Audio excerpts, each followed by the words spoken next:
You know what struck me most about this conversation with Jim is that after 30 years in business and technology, he still believes this is really about people. Keys to selling anything are number one, benefits. You have to explain what's in it for the customer. So number one on the hit parade is benefits.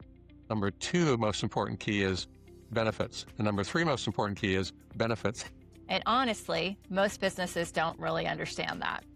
We write to the one person who's reading that website at that moment, not to truck drivers or teachers or whatever it might be. It's that one person who's reading that sentence. They're the most important person in the world. This is not a web strategy. This is a relationship strategy. Because it's not about selling when you're inviting people. It's about making the offer. And that shift right there, that changes everything. And so you can have the best mousetrap in the world, you can provide the greatest service, but unless people connect to it, unless they see, again, what's in it for them, it doesn't matter. And I think that's why so many businesses struggle, not because they're bad at what they do, but because they never learned how to communicate their value. And Jim has spent decades helping businesses figure that out. If you're not already subscribed, make sure you do so you don't miss these conversations. And now let's get into this week's episode of The Perfect 100.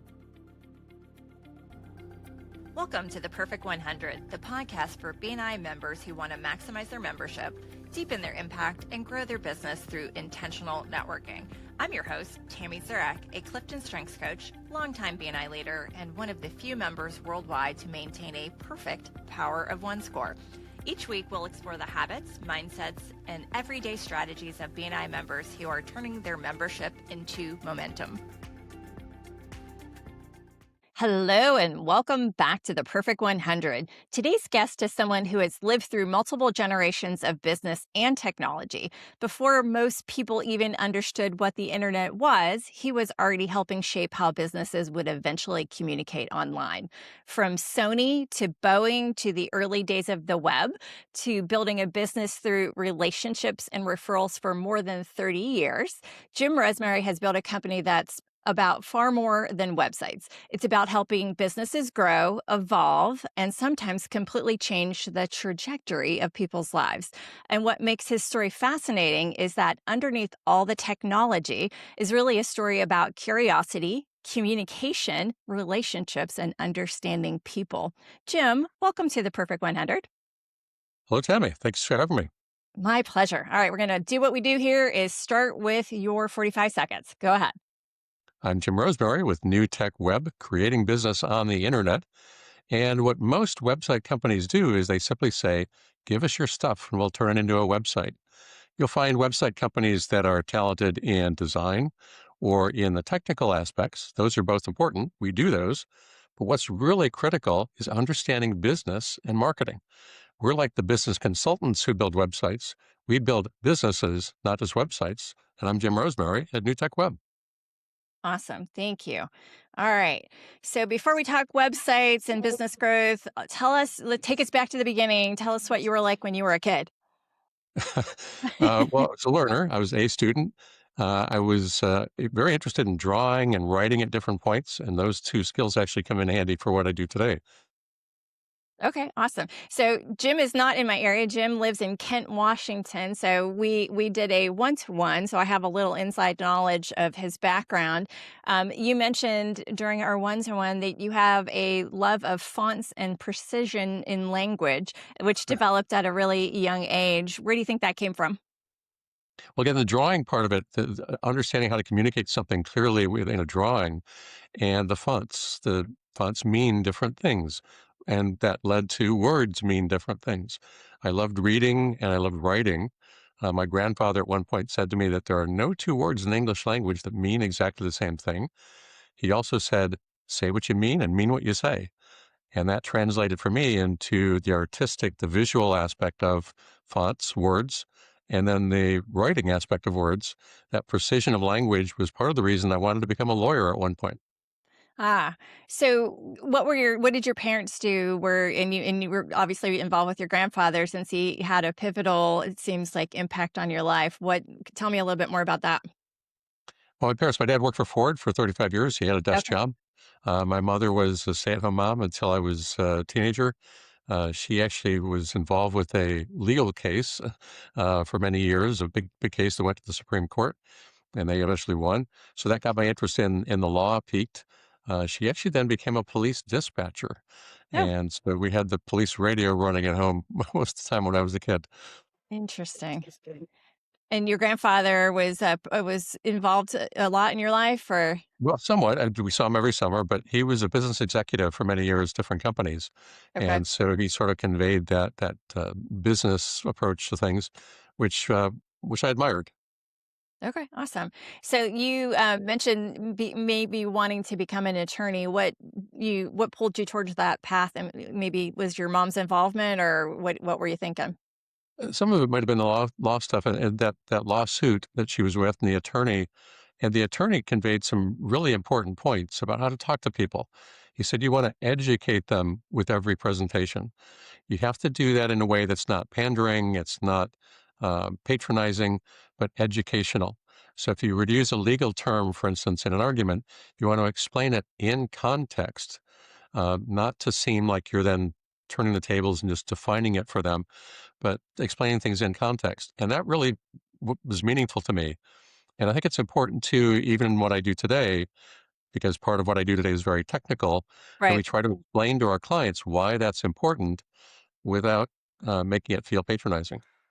Yeah, that's interesting. Well, and I think that communication, websites aren't just the how you find out where people are and do business with them, but they're also how you decide whether or not to do business with them. So that communication of the words that are said, how they're said, all of that, convincing, in a way that is our attention spans are very short, so we have to get all of that across in a very short amount of time and want for people to want to do business with us, right? Yeah, there's a really important key that a lot of web companies, a lot of marketers forget. And there's really three keys to selling anything. This also applies to your BNI commercials, by the way. Three keys to selling anything are number one, benefits. You have to explain what's in it for the customer. So number one on the hit parade is benefits. Number two, most important key is benefits. And number three, most important key is benefits. It's Weird. all about benefits. That is Right. when you build a website, when you do a BNI commercial, when you have communications with a prospective client, you have to explain what's in it for them. And you have to do it in a way that's meaningful for them. Yeah, the benefits piece is if you've ever been in I know you've been in sales, but for anybody listening that hasn't been in sales, if you're that's the day number 1 in role playing is benefits, right? Features and benefits. How do we understand whatever you're selling is the and I do that in my coaching with people is we often talk about the thing that it does, not what it does for the person. Whatever you're bringing to somebody, whether it's tires or coaching or a website, it's what's in it for them, right? It's not what's in it for me. It's not what I'm trying to sell you. It's what's in it for the person that is coming to you, right? Exactly. And even in a corporate sale, I've spent much of my time here in Seattle area working for Sony, calling at Boeing, Microsoft, big companies, dealing with corporate buyers. And you'd think it would be a rather sort of cold calculating, very objective kind of transaction. But in every case, the buyer buys based on emotion. They might justify it with logic, but emotion plays a very important role.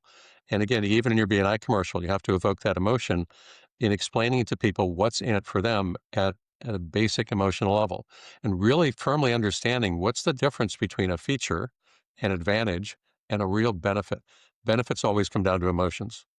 Right. Yeah, I love that. And also having the right people in if you're doing this for whatever your work is, whatever your company is making sure all of the people that are making decisions are present because that emotion you might get the first one on the emotion, but then the second one is the not the emotional who's going to come in and stop the sale real quick for you. And you mentioned, Tammy, about some people aren't in sales, and my take on that would be that everybody is in Everybody's sales. in sales. Yes. And you even joke about it in my seminars where I look out at the audience and say, how many people here are married or in a relationship? In every one of those cases, somebody sold something to somebody. Yes. So it's a matter of always selling yourself in a way that you're presenting that image, that identity, and persuading or convincing people that they should do business with you. And so everybody's in sales. If you have a job, you got to sell yourself to Right. your employer. Yeah, for sure. Yeah, I agree with you wholeheartedly. People think sales is a dirty word though, so they don't want to think of themselves in sales. But if you own a business or you work in a business, which pretty much everybody listening to this is, you're in sales, unfortunately or That fortunately, that's it's a all key point. Something I learned from Zig Ziglar, remember him? yes. One of the things that he talked about was that if you help enough other people get what they want, you'll get everything in life that you want, which really means that sales isn't selling, it's not convincing or persuading, it's helping. It's solving problems, it's answering questions, it's achieving objectives, it's doing something for the other person that's meaningful for them. So to me, sales is more about the consultative approach rather than just getting a check or a signature. It's really, are we the right fit? Because we're not always. And if we are the right fit, how can we help you the most? Right, for sure. Yeah, and I always like to layer on top of that that you were given some sort of gifts, right? There's something that you've been blessed with that you're bringing to the world, and if you're not giving it to somebody who needs it, then that is why feel bad about bringing what your talents are to someone else that needs it. That's so I don't think sales is a bad thing. It's, you're not just forcing something on somebody, you're giving them something that they need to be better in whatever way they are. So, Yeah, I gave a presentation many years ago to the American Massage Therapy Association, and there were a room of 100 massage therapists in the room, and I asked the question, "How many of you bring value to the world?" Half the hands went up, which made me wonder, like, if you're doing something and not bringing value to the world, why are you doing it? right. But then I asked, well, in that case, if you're bringing value to the world, real value to the world, then you owe it to the world to be profitable. Because there are some industries and there's some cultural inclinations these days to say, well, profit is bad. You're making money off of other people. You're taking advantage of people. I disagree with that wholeheartedly. What really is all about, it's an exchange of value. Right. And if you're providing value and they thank you by paying you well, then that allows you to bring your value to more people in the world. It's really this value multiplier equation it's all about. So making money, being profitable is not a bad thing. It's actually a good thing. It's a proof of your worth. It's a proof of your value that you're bringing to the world.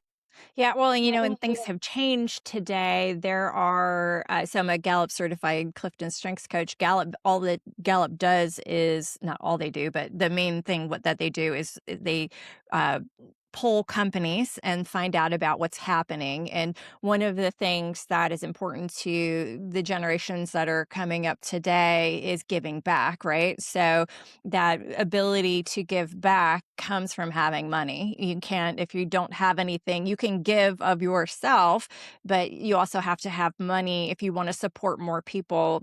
Earning an income is a way to be able to do that for others. So it's a great, it's all in how you think about it, right? Yeah. Absolutely. Yeah.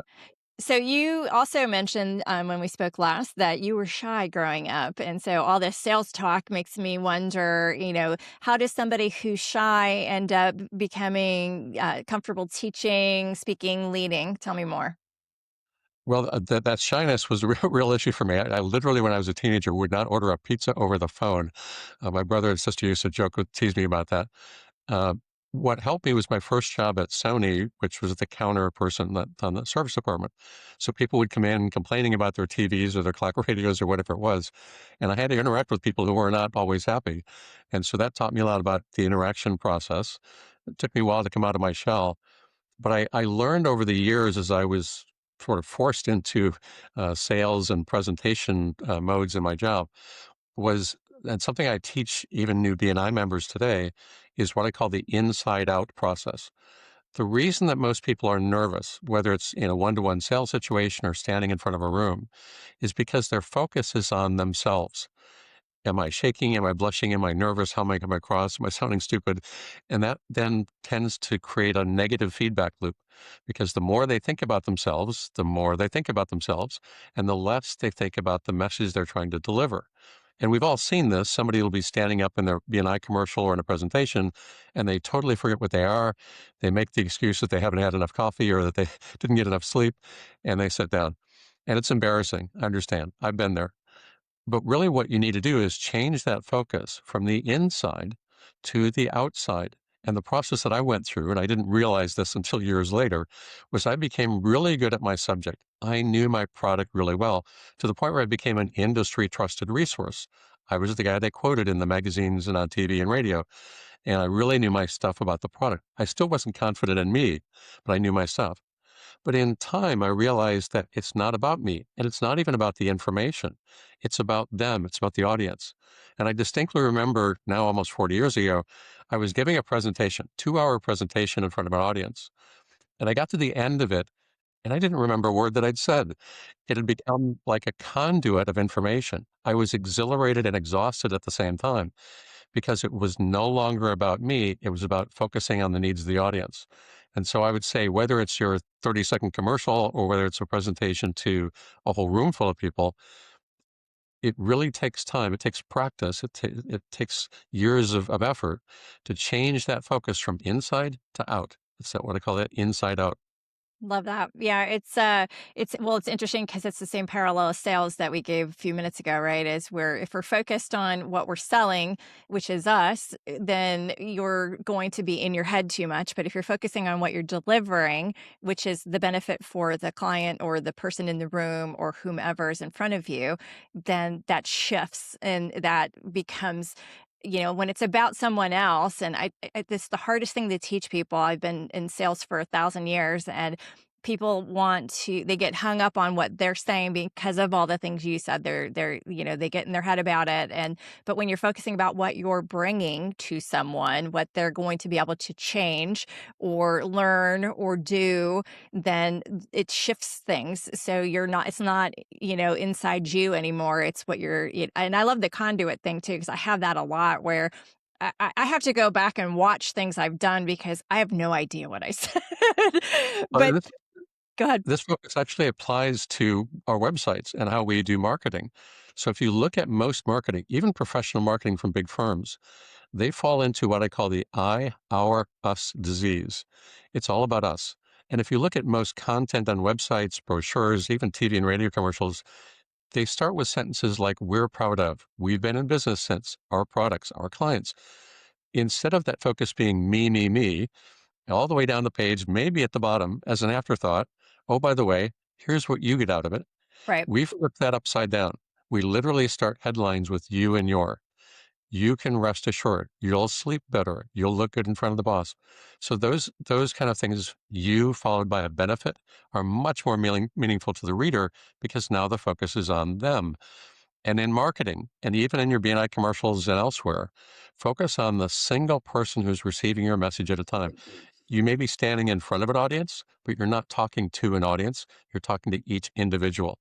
And even in the content and the websites that we write to the one person who's reading that website at that moment, not to truck drivers or teachers or whatever it might be. It's that one person who's reading that sentence. They're the most important person in the world. And so now we need to focus on what are their needs. Yeah, that's perfect. Love that. So you got involved in network marketing very young. What did that experience teach you about people and sales? Yeah, when I was 18, I was going to school, University of Michigan. I was going to take that path to become an attorney.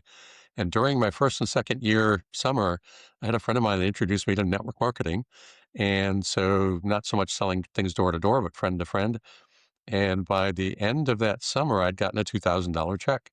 That really caught my attention. Yeah. And during the middle of my second year, I realized, wait a minute, I can continue on this path, spend another several years in school and be deeply in debt and then start again at the bottom of the totem pole, or I can continue on.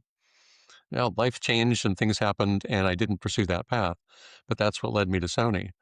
But the whole network marketing experience made me realize that, again, learning about sales, but that this is an approach where you're talking to people one to one. You're really dealing with what's important to them, what matters in their life, and it changed my perspective on sales and really on life and relationships in general. Yeah, that it's evident. Well, and even if anybody listening has ever done that kind of selling, it's a unique prospect, and I think it's a yeah, I did Amway when I was younger, it's a very similar kind of thing to what you were in Shackley. And so it's a very unique proposition and things have changed over the years. Now the MLM type model is significantly different, I think, than it used to be. But talking to people about what they need, and again, is all the same. We're having the same conversation in different ways here, but it's something that I always tell people: you should always work in a restaurant. Maybe you should work in an MLM also, because two uniquely different experiences, but they teach you a lot about people, right? As everybody's the same, you just need to treat people well and bring them what they would like, and if they enjoy it, they will do more with you. Yeah, and when I was at Sony, I was in the service department and eventually moved into sales in the order processing department. And then I was sort of pushed into a sales job. It was either that or lose my job. And I sort of went in kicking and screaming. I did not want to be in sales. I had what most people think, that impression of salesmen are. They're pushy and obnoxious. But I really learned about the serving people kind of part. And after a while, I realized sales is meaningful. And so I now, and have been for the last 45 years, telling people at some point in your life, you have to be in sales because it teaches you about your product and your industry. Yes. It teaches you about communication and persuasion and those kind of things. Yes.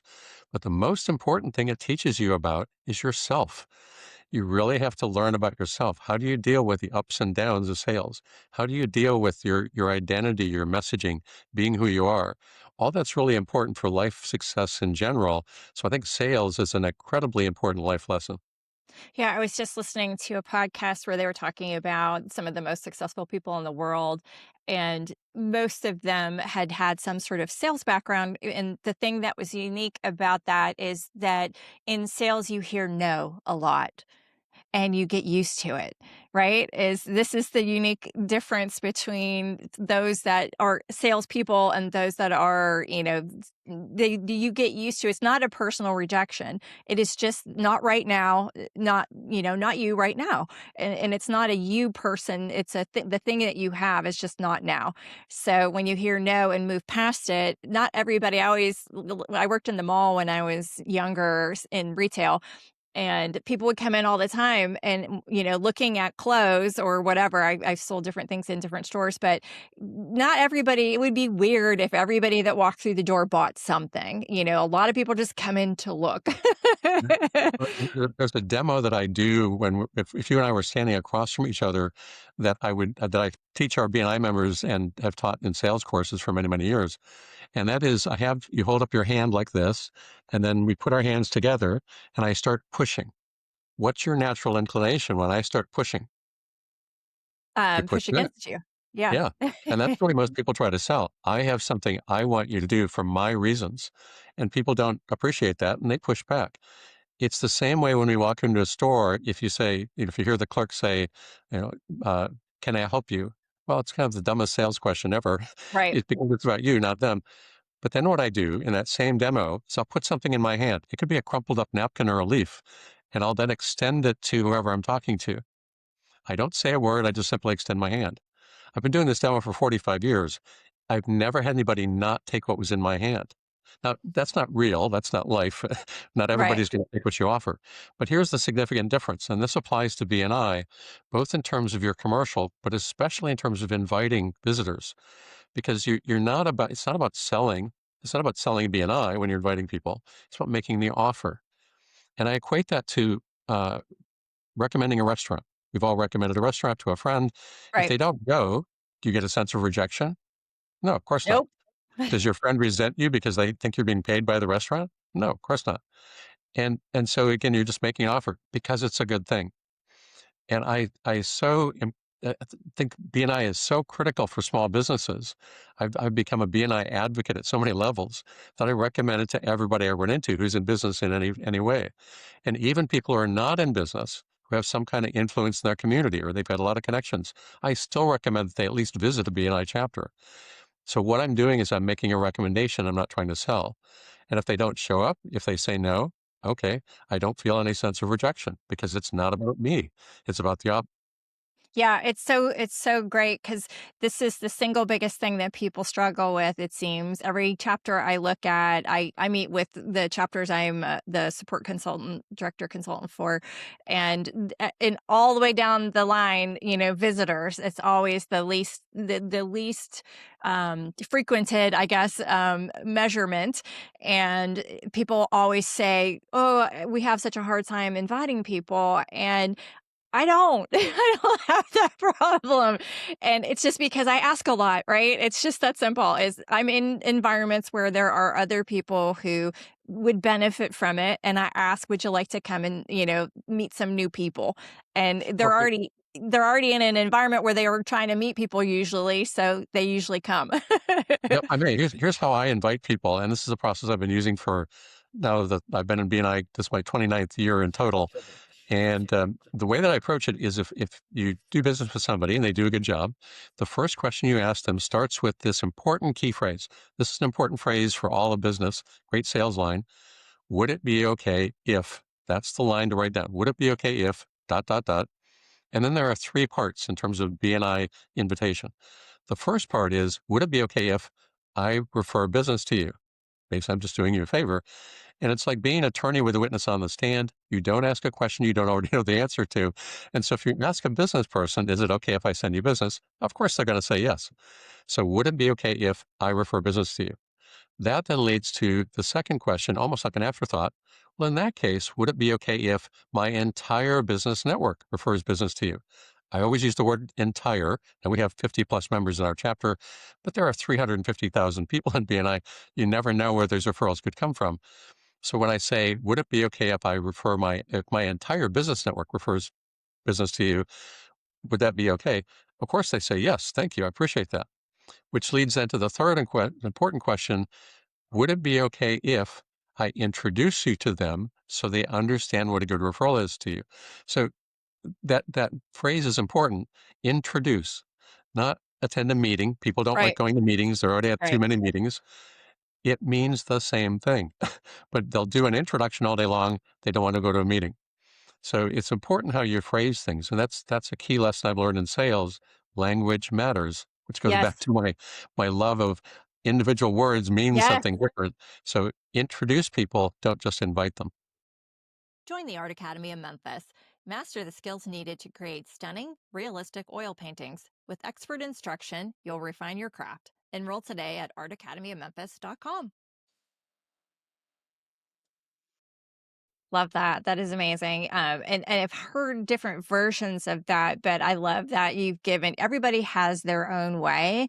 And that is a very easy way to take it, make it about the other person.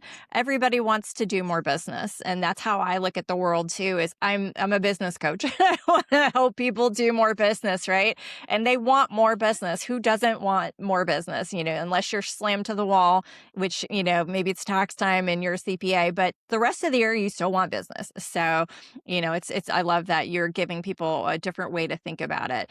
So you became Sony's answer man online before most people even understood what the internet was. Did you realize at that time you were kind of ahead of the curve? Sort of. This would have been about 1984. I had my original computer was a Commodore 64, one of those ancient computers. I got a laptop that was a little bit faster and got online. And at that point, it was either CompuServe or AOL. I got on the CompuServe network. And of course, I was in the consumer electronics field anyway, so I gravitated toward that topic. And as people were asking questions online, I just naturally started answering them. And I became known as the Sony Answer Man. And by about 1986, Sony corporate here in the US caught wind of that, and they said, "What are you doing? What's the internet?" They flew me to New Jersey for a special event. And so for 3 hours, I was typing like crazy, had a couple of assistants doing research for me. And it was really Sony's exposure to the internet before it was the web. And most people don't realize that the internet and the web are related, but two different things. And so I was on the internet before it was the web. The web was really born in about 1991. 92 is really kind of when it became public. And I was actually teaching courses in it after I left Sony in about 1994. And at that point, there were only a couple thousand websites. And I realized this is going to be huge. So Yeah. taking what I learned and turning it into a new business for me. Yeah, I love that. It's those of us that are old enough look back and yeah, I worked for a dot com when in the mid 90s to late 90s and we were selling against I was in sales, we were selling against newspapers and TV and radio and walking into car dealerships and talking about why they needed to put their inventory online and they were like, I don't need that. Go, basically go away. Which is ironic now, right? Because we all are online and obviously that's what you do for work, but the thought that and I think we're in a similar thing now with AI is that people are like, I don't need to use that, but it's already in use. I had a conversation with my mom who's 80. Well, she'll be 86 this year. Did I say that out loud? She won't like that. But we were talking about medical symptoms, and I said, are you using AI to ask these questions? And she was like, no. And she said, but I Googled it. And I go, then guess what? You're using AI. So it's a fun time, when you look back, that you were at the early stages and now it's completely different. And then you went right into you work for companies like Boeing and Microsoft. So what did all those experiences teach you at a high level? Yeah, well, I actually called on Boeing for Sony. I was working for Sony, calling on Boeing at the time. And there were several different projects there. It taught me about business in general and more about technology. A couple of projects that we were working on with Boeing that led me still into the realm of technology. And there was even one particular project that involved something called SGML, not to get too geeky, but that was called Structured General Markup Language. That was the precursor to HTML, which is what the web runs on today. Right. So I was there for sort of the father of HTML, father of the web, before the web happened. And to me, it's about perspective. So I've been doing this now for 30 plus years. I was actually teaching courses on how to build websites before doing it myself as a business. And over the last 35 years that I've been doing this, I've seen these fads come and go. I've seen people with trying to do the quick fix or hitting the home run, and that's not what it's about. What sales and marketing has taught me is that it's about building relationships, therefore BNI, but Right. building relationships with your clients. You really want to date your clients. And the process I follow is creating awareness, establishing recognition, building familiarity, which eventually leads to trust, and then the sale. That's the dating process. If you're Right. in a relationship, you went through that same process. So I joke about it saying you need to date your customers, which means developing that relationship over time to build trust and then the sale. All too often, people just try to go straight for the sale. We're great, buy from us. And they do that in their BNI commercials as well without having any kind of substantiation. You need to provide that social proof, that evidence. What's in it for you? Why is this important? Here's how I can be your solution. That's really what sales and marketing is all about. Yeah, for sure. So when we talked, you also mentioned the personal side of that season. You talked about missing important moments with your kids because of all the traveling you were doing. How did that affect your perspective on success? The family is important. So yeah, when my kids were little, when I was in Chicago, I was doing a lot of traveling around Midwest.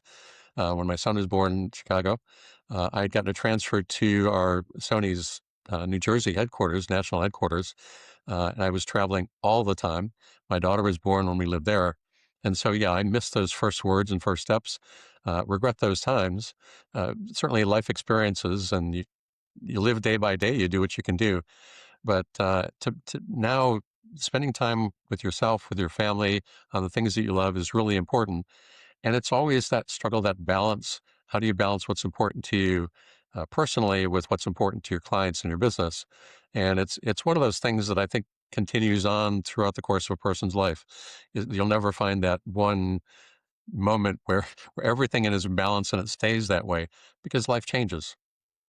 Right, for sure. Yeah, it's the climb uphill, you always have the various roads don't always lead you exactly where you want them to go. And sometimes the people in your life are subject to the wrong road, I guess. But keeping them front of mind is always the best way through, I guess, is if you can figure out the balance. Is I think that's the struggle for life, is right, is what is the right balance, is we still need to survive, and we want to have the ability to do things for other people, but we still need the ones in our life to be happy. So Well, that's it, also a reflection of business too, to thyself be true. And really being yourself is important. And again, this is something we convey in marketing and again in BNI. Be who you are. One of the lessons that I helped teach a client many years ago, we dealt with a company who built unfinished furniture, whether it be an end table or a bunk bed. And they were a very Christian family, very religious, and they wanted to put the Christian fish symbol and Bible verses on their website. But they were worried that that was going to turn some people off. And my answer to them was, yes, it will. There will be those people who look at that and say, I don't want to do business with them. Okay. But for every one of those, there will probably be two that say, I can relate to that or that describes me. I would rather do business with these people. But regardless of your circumstances or what you believe, be who you are. Don't try to be a chameleon to be something different just because you're talking to somebody different. Be who you are. And that's part of what we try to convey in building websites. If you're the jovial, friendly, funny guys, make that come across in your identity, your imaging. If you are the more professorial, knowledgeable type, okay, then provide a lot of answers and education on your website. So whoever you are, let that shine, because now you're being true to yourself and helping your contacts and your clients at the same time through being who you are. Yeah, you played right into my CliftonStrengths hands, although we're gonna save yours for a minute here, but that is definitely one of the reasons why I wanted to bring that to people is, who am I really? And, is it comes out in who what your CliftonStrengths are often, because the difference between there are generally other people that do what you do for a living, and the difference between the 2 of you, or you and the 5,000 others, are you, and what you bring to the table. So your brand is all about what your makeup is, and why people want to do business with you is because of you. So be you is a good thing. So yeah, Yeah, exactly. One of our clients is a book author, and he wondered at one point, why would somebody buy my book? There's 1,000 other books on the shelf that are just like mine. And I said, it's because your voice will resonate with your customer. Your book is not meant to be sold to everybody. My services are not meant to be provided to everybody, but those people who resonate will be great clients. And so be who you are, let your message shine. And it's like the invitation to the party. If they're interested, they'll show up. for sure. So you described yourself as a business consultant, to web development, basically. So why is that distinction important? I think it's because how we help clients. Most other web companies will say, "Give us your stuff and we'll turn it into a website." They're the technicians or the graphic artists. The challenge there is that a lot of clients don't know what stuff, what words, what images are important. And so here in the Seattle area, we see a lot of websites that have pictures of Mount Rainier and the Space Needle. For a plumbing company or an eye doctor, how does that make a difference? And Right. so they're presenting the wrong image.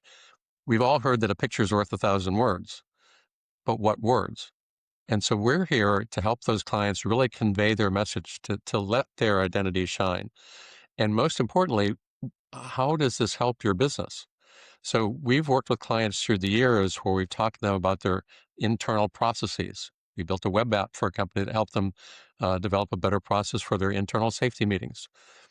We helped a client who was building gift baskets to create an assembly line approach, creating a database and understanding reordering and stockout positions. We've helped a client who was built as a Montessori school, not just drive parents to take a tour, but to help teachers get an interview. And so it's really being holistic in our approach. We want to help clients build their business, not just drive traffic. It's an important distinction. Yeah, it kind of stood out to me that you deeply dive into what people do, in which is some of what you just said. But I think you said you called it an interrogation session. Am I remembering that correctly? That you kind of dive deeper to uncover really what they're up to before you start the process. Is that about right? Yeah, we'll typically spend 2 to 4 hours with a client on that, uh, we call it our copywriting meeting, where we really learn everything we can about them, their objectives as a business owner, what's important to them, but most importantly, what's important to your clients. Who are your clients? Where do they live? What are their demographics and psychographics? Why would they want to do business with you? How are you unique? What are your relationships like with vendors? What's profitable? What do you like to do? We dive deep into really the running of their business much more than any other web company because most companies are interested in the superficial, flashy messages.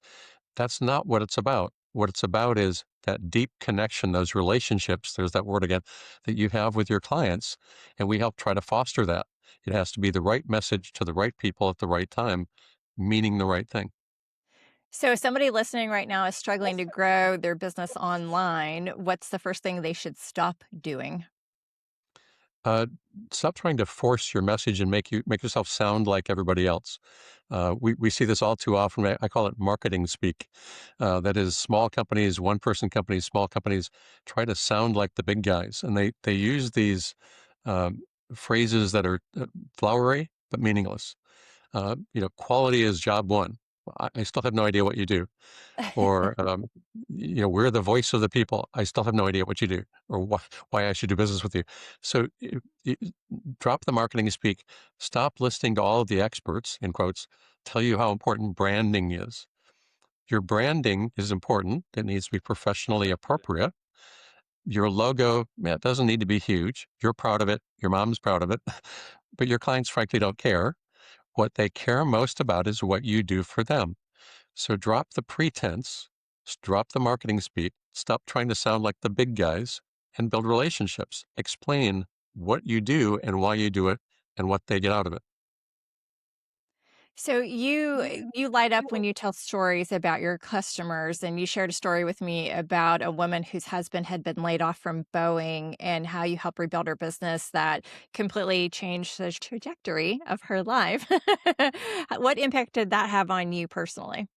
Yeah, so the story of Rosie, she had a business where she was selling jewelry online. She didn't make it. She was basically distributing it, selling it. And when I met her in 2000, she had been online for a couple of years and had sold exactly 0 pieces.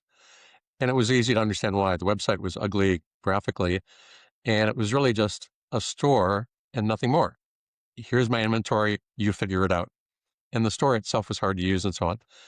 So we put together a plan for building a new website. Well, as I talked to her, I realized that her husband had just been laid off, her daughter was getting married, and her son was going to college. And so she had these huge expenses, major family disruptions. And it was going to be a very expensive website. At the time, there really wasn't really an easy way to build e-commerce websites. And so when we presented her with the plan, I really honestly thought she would say, I can't afford this. But she said, we're going to take out a second mortgage to pay for this website. Oh my goodness. At that point, I said, time out. Are you really sure? And she said, we trust you. Oh my gosh. Now the pressure is on. And so we built a good website for her. And within a year, she'd made $40,000. And during that time, and especially at the end of the year, with tears in her eyes, she said, you helped me help my husband go back to school to learn to be a truck driver. It helped offset the cost of my daughter's wedding. It helped us send our son back to college. It changed her life. And I still get choked up about it today. We changed this lady and her family's trajectory of her future through her website. And it may sound trivial that this website can make such a difference, but especially when you're dealing with small business owners, their website impacts their business. Their business impacts their life. And so that's the importance of what we do. This is not just a job to me. This is about really impacting people's lives and their futures and that of their customers and their families. And so I really take this seriously and it impacts me deeply when we do business with a client. Yeah, it's amazing because I work with so many small business people, and then we're just surrounded by them. Obviously, in BNI, is sometimes you have the best thing, but it's nobody's finding you. So if the best next best thing unfound is not the next best thing, right? So you've got to work with professionals that know how to get that thing seen and how to speak to it, because before they ever talk to you, they've researched all of the things that are there, and that you may never get a shot at a swing at the ball if you don't have all the things properly set up for them to want to engage with you. Yeah, it's what I say, and when I tell clients about their current website or their marketing, it's like having a billboard, but it's in the desert and it's face down. Right, Nobody's ever going to see it. right, And so you can have the best mousetrap in the world. You can provide the greatest service, but unless people connect to it, unless they see again what's in it for them, it doesn't matter. And so again, all those fancy graphics, all the money that you spent on that are meaningless unless it makes that important relationship connection. right. Love that. So AI is really changing marketing and websites rapidly right now. What excites you about it? Well, it can be a time saver, but it's definitely not a replacement. And I think all too often now, and especially with the messaging we're getting from the industry, is use AI to build your website. Just click and drag and drop, and boom, you have a website in 2 minutes. And that presents the wrong image because, again, it's not talking about your identity and your messaging. It's not talking about the connection with clients and building relationships and providing value, all the things we talked about. It's about quick and easy. Well, quick and easy has an advantage, but it has a big disadvantage in that AI doesn't really understand the value equation. They really don't, it really doesn't quite understand what benefits are because it doesn't have that human connection. It'll spit out words, and especially in these times, it'll spit out that marketing speak I talked about, the flowery language. It's Right. good at that, but that's not as meaningful as sentences that start with you and your followed by a benefit. AI isn't quite there. We're using it right now to generate ideas, to create frameworks. We're using it a bit in terms of the technical coding things, solving problems. We use it a bit in terms of images when a client has no images or can't bring in a photographer for various scenes. Uh, it's really about learning how to prompt properly, Right. because AI can be stupid, it can be wrong, it can hallucinate, and so there are some challenges with it. But it can be a tool if you use it correctly.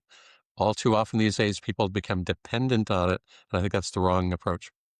So is that the biggest concern, that the dependency, or do you have other concerns that are kind of walking alongside that? Well, dependency, yes, and the fact that it's a complete solution, void of any human interaction, Right. and humans need to really make the decisions, and again drive those communications. Don't let AI do that for you. Okay. All right. So we'll take a turn to BNI now. So you joined BNI in 1993. Do I have that right?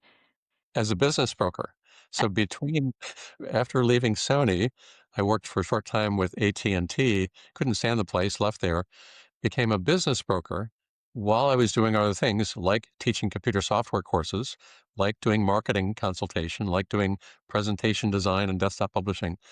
And so during that time, 1993, 94, I decided to join BNI as a business broker to try to grow that business. I liked the business, loved BNI, but it wasn't quite for me. And so by 95, 96, I dropped out of BNI to kind of pursue the idea of building websites, rejoined BNI in 2000. So now a total of going on 29 years. Staying ahead in a world driven by technology is key. At Wisdom Integrators, we don't just solve problems, we create opportunities. Wisdom Integrators, connecting your world, solving your problems. okay. So what's kept you here for 3 decades almost? Well, I love the model. And again, most small businesses, even today, as I ask them in relationship to building their websites, most small businesses, when I ask them, where do you get most of your business? It's from referrals. 80% of all small businesses get their business from referrals. And so BNI is simply referrals on steroids. But it's also teaching you about yourself and about business at the same time.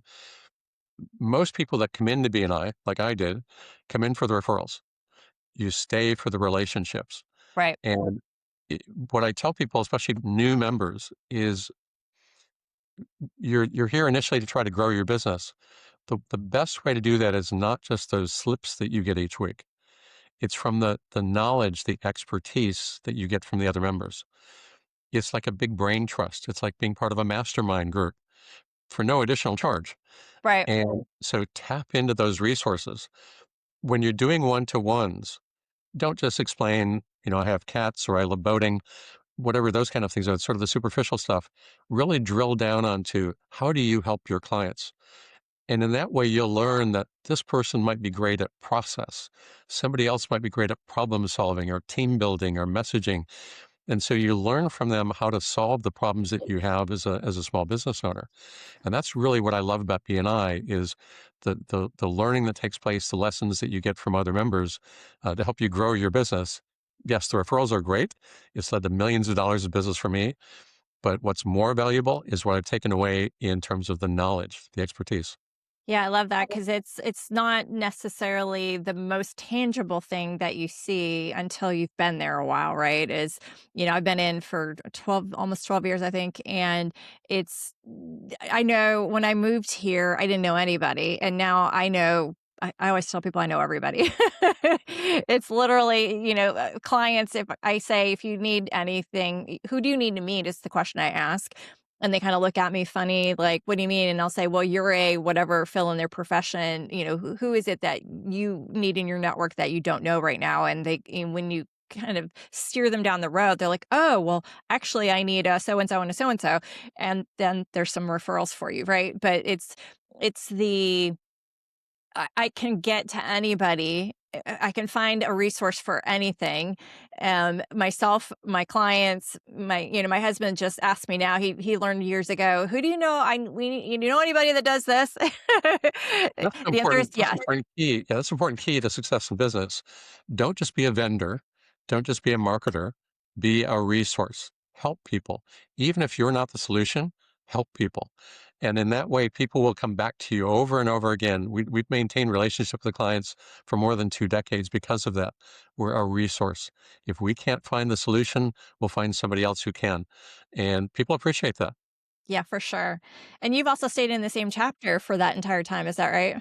That's right. Was- It was before we were called the Kent Networkers. We met at a little restaurant. There were a dozen of us that got together back in 1993. There's now 50 members. We've been as high as 59. And I've held virtually every role in the chapter through all these years. So is that consistency important to you? It is because part of what's important, I think, in a BNI chapter is that historical perspective.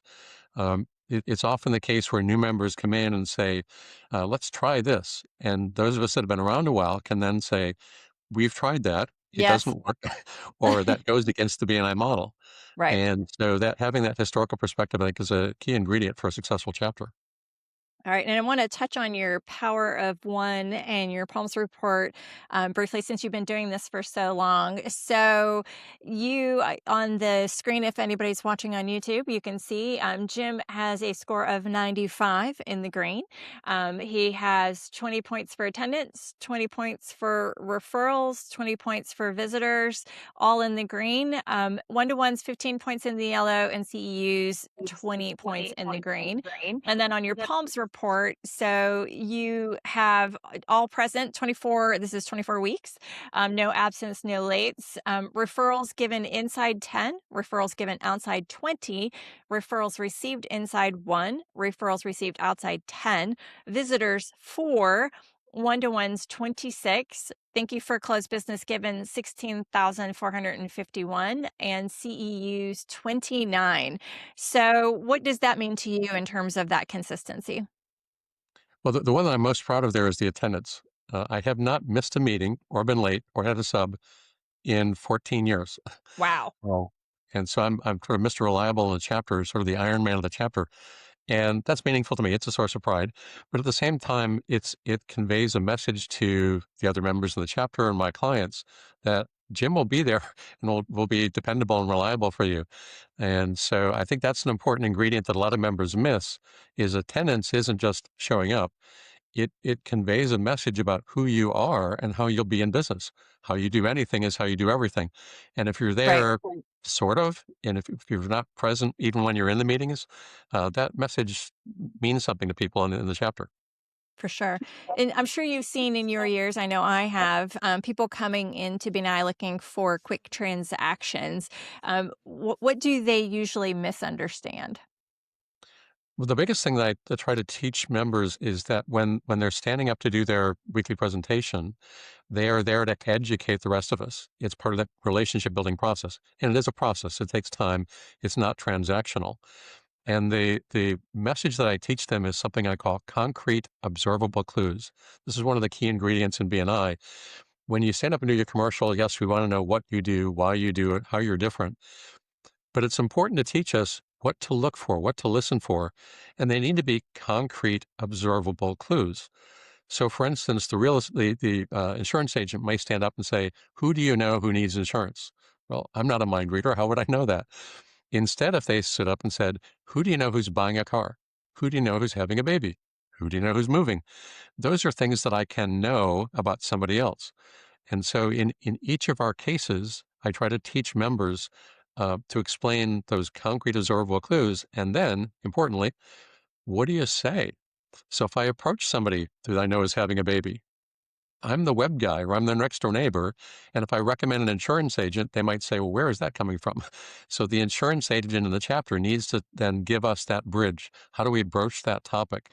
So as sales trainers in our own chapters, when we stand up and do our commercials, we need to explain those concrete observable clues. And then what? What do you say to broach the subject? Yeah, I love that. It's often forgotten. I think that, we kind of members will get into a rut about what they say and they're not giving you what you need. For somebody who's listening, who's trying to get more out of BNI right now, what should they focus on first? One, be yourself, be authentic, because that's the best way to build those relationships. And I would say give it time. It does take time. We see members come and go through the years, and this is the advantage that perspective gives me. How many people are in BNI for a year or less, and they just haven't About given it enough time. 50%. Yeah. Yeah. And so that turnover that happens every year, and our chapter has it too, comes from the fact that people didn't give it time. And so I would say that's the number one key for members. Give it time, work on it, grow. It takes time to develop the skills. For sure. Yeah, it's when I look back to the beginning, we in this market, I don't know in your market, but I butted in with 50% because that's typically ideally you want 60-70% of your first year people to stay. They're not all going to stay because they don't all understand when we've brought them in, even no matter how well we seem to have thought we educated them on what it was going to be like. They don't all stay, and that's fine because it's just like everybody doesn't say yes when they come in to buy your stuff. Some people it's just not going to be the best fit for, and they need to go. But if you have to stay longer than a year, that they've actually done studies that second and third year is really where you start to get good footing. So if you've left after your first year, you haven't given it, and you may not have learned enough yet to be able to give it what it needs, right? And I've been on a membership committee a number of times through the years, and that's something even in the process of vetting a prospective member, an applicant, we tell them right up front, it may take you 6 months to a year before you start getting good referrals. It depends on the industry and the business, but we always ask them, is that okay if you don't get a referral for 6 months or a year? Now, hopefully it doesn't take that long, and many times it doesn't, but we want to establish the expectation about this building relationships process, that time is an important, essential element of that. Well, and I think the biggest key there is that it's not that you're not going to get anything. It's that you're you haven't learned necessarily. We're going to do our best to teach you how to maximize the opportunity as quickly as possible. That's going to take some longer than others. So, it's a fine line because some people will say, just don't plan on getting anything. Well, that's not necessarily what we want to say to people, but it's an interactive process, right? Is you're not going to feel comfortable. It's just like any, I used to be a recruiter, and I also was a hiring manager. In any profession, it takes 90 days to kind of start to feel comfortable, and that's barely, right? So BNI is no different. It's 90 days before like, we use acronyms, people have no idea what they mean.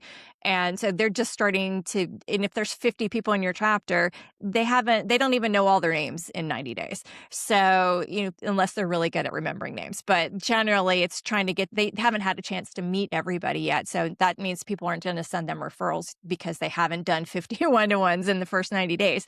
So it's a process, but it's, we work together. And that's the thing, is that you're not getting that in your business. If you work by yourself or with two or three other people, you don't have 50 people supporting your process that you do in BNI. So that's the benefit to me. Yep, exactly. All right, so let's take another turn to your Clifton strengths. So you have let's go through your top 5. So your number 1 is learner. You have a great desire to learn and want to continuously improve. The process of learning rather than the outcome excites you. Number 2 is responsibility. You take psychological ownership of your commitments. You are dependable and embrace values such as honesty and loyalty. Your number 3 is input. You have a need to collect and archive. You may accumulate information, ideas, artifacts, or even relationships. Number 4 is self assurance. You feel confident in your ability to manage your own life. You have an inner compass that gives you certainty in your decisions. And your number 5 is intellection. You enjoy deep thinking, you're introspective, and appreciate intellectual discussions. All right. So tell me one thing that stood out to you immediately on your assessment. Well, the learner part, actually, all of them were no surprise. So it was a good reflection, I think, which told me the test is valid. So yeah, I've already been a lifelong learner, and we've heard that someplace in BNI. That's one of BNI's core values, and so being a lifelong learner comes easy for me. I enjoy the process, and that's also one of the reasons I was a corporate sales trainer. Why I've given seminars and presentations over the last 40 years, and why one of the most fun jobs for me in BNI is the education coordinator, which is what I'm doing right now. I think I've done this now 6 times over the Okay. last 29 years. Uh, and so, yeah, learning is important to me, but it's also that natural curiosity that helps in networking. One of the keys that I teach to new BNI members is be curious. Be curious about the other members in the chapter, and as you're doing your one-to-ones, you're there to try to learn about them. So the more curious you are, the more you learn about them, the more valuable their input is to you.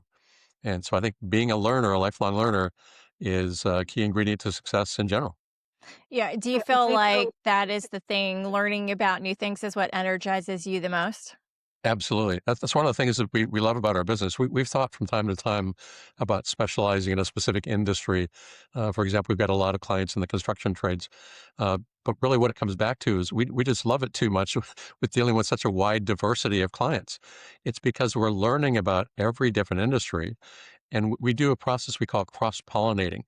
We learn something from the trucking industry that we might apply to the food sauce manufacturer. We learn something from the shoe manufacturer and apply it to the book author. And so we learn something from every client that then becomes part of our body of knowledge. And it's that way in BNI. You learn something from every member that you come across, that you meet with, and it helps change and improve who you are. I think that kind of plays well into input too. Your number 3 is input's about gathering ideas, information, seeing patterns and things. So do you feel like you're constantly collecting information even when you're not trying to? Yeah, absolutely. And it's one of those things where we don't know what we don't know. But one of the things that we've learned in business is to listen for the clues, even the subtle ones. And this is true of BNI as well.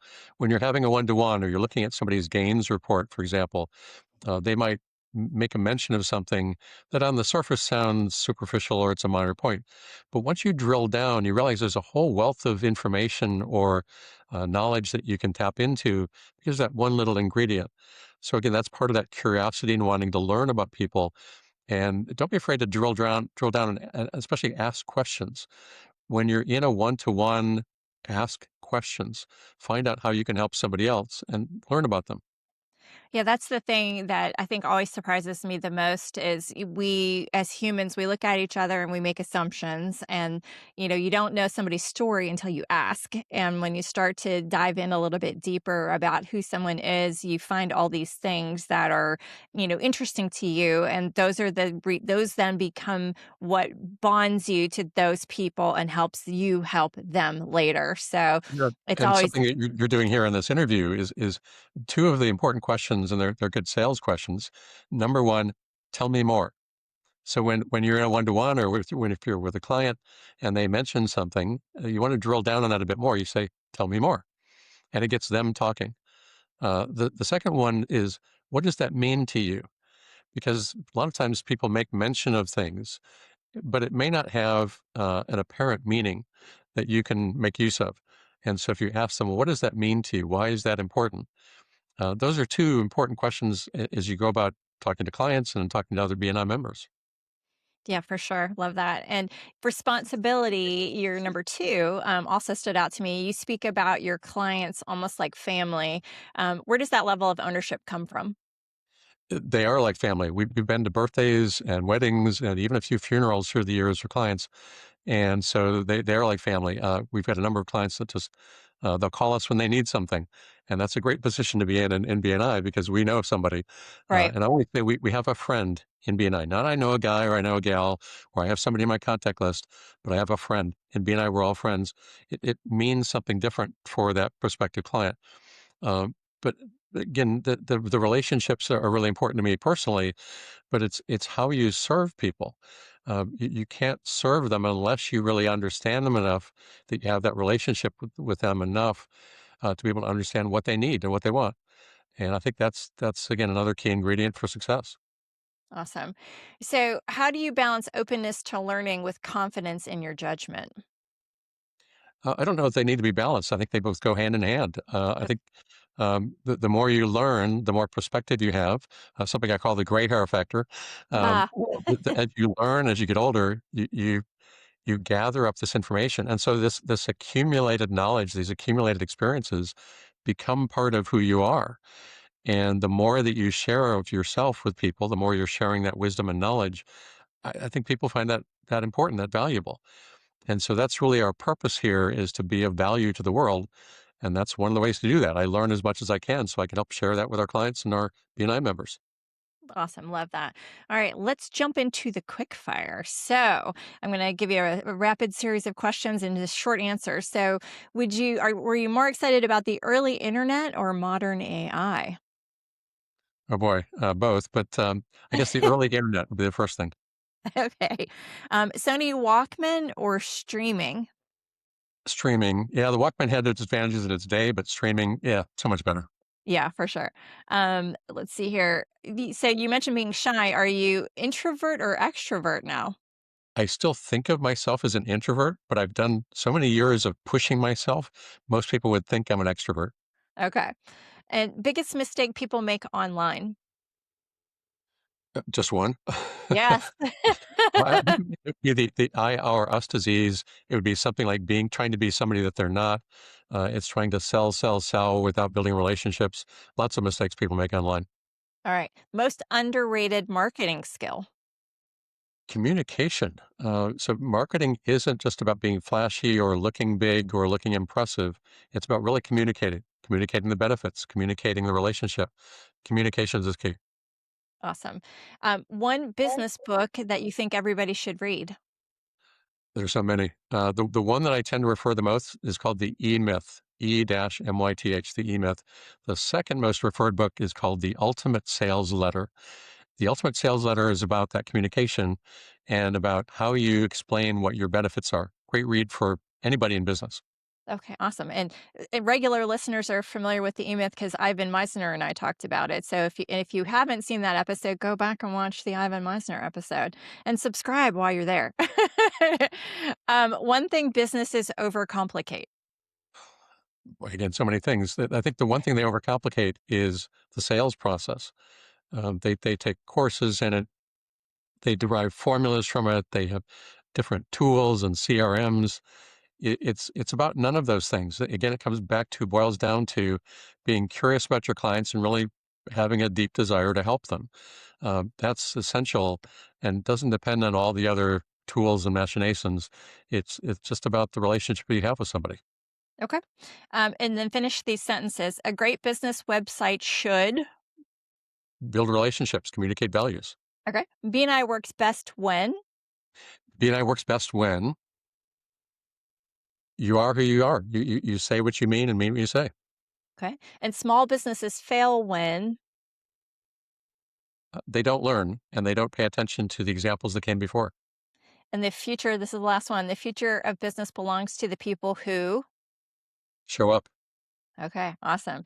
So you have lived multiple generations of business, corporate America, the birth of the internet, the rise of digital marketing, now AI. For somebody listening right now trying to build something meaningful, what matters most long term? Understand what matters most to you. Don't live your life for somebody else. Don't try to be successful because you're following somebody else's path. Really understand who you are, what's important to you. This kind of goes back to your CliftonStrengths analysis.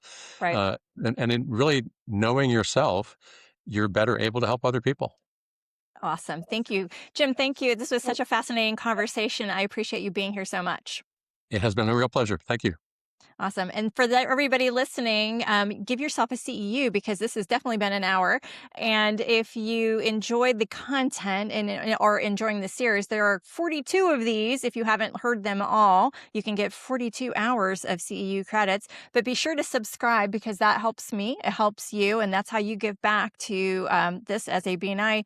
You might even consider it well, we're not going to call it a referral, but it's a way you can contribute to help others get more information that will help them. So appreciate everybody being here and building relationships with us. And we will see you next time on The Perfect 100. Thanks for listening to The Perfect 100. If today's episode sparked a new idea or inspired you to show up differently in your chapter, share it with your team and be sure to subscribe so you never miss a conversation. And if you're curious about your own Clifton strengths and how to bring out the best in yourself or your chapter or your business, head to TammyZurak.com to learn more about building your superpowers into everything you do. Keep showing up, keep connecting, and keep building your perfect 100.